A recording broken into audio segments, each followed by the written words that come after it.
was over in the UK. But like sort of sad too, because that's how I roll. Whitstable. About the size of a small picture taken by some old-time photographer in Whitstable, and about the same browns and off-yellows of the sepia landscape, this little captured moment of a rainbow dulled by age and yellowed further in the creased corners of too many wallet pockets and accidental stains. It never knew the brightness of the painted beachfront cabanas or the artist who labored over them.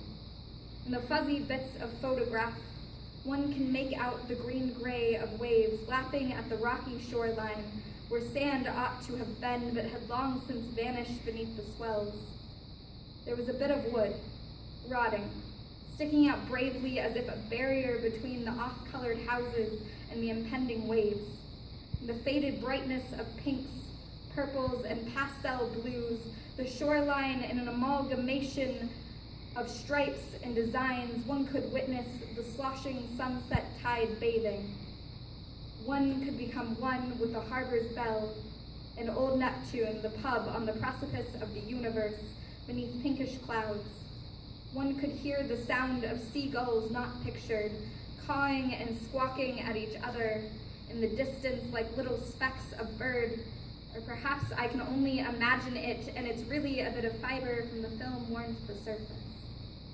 I recognize this place, can almost make out the path I once took to get there beyond the hayfields and past the slumbering cows flicking their drowsy tails at the flies, buzzing like a halo around them.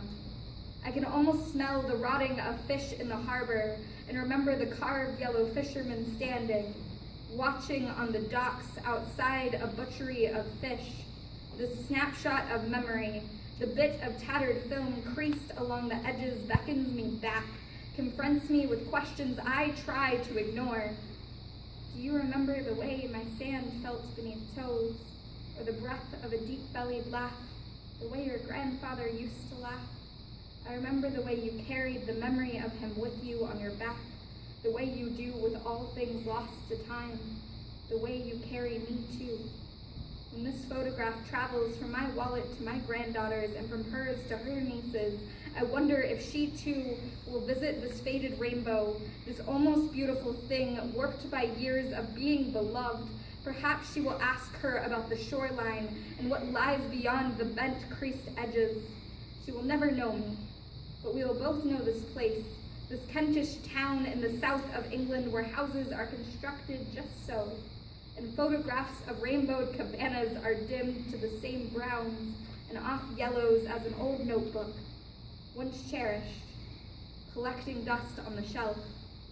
A poem confined into this portrait of a memory, cramped into the green grays of waves breaching the stony beach, this memory of life lived and not yet lived again, crammed into a tiny photograph of the forgotten, about the size of fading minds, along with those not seen, the sleeping cows, the seagulls cawing, the crashing of water on rocks, the voices of those who are no longer here, their laughter, splitting the howl of wind, and all this, the same color as spilt tea on parchment, and the memories of rainbow promises, sighing to us in the distance.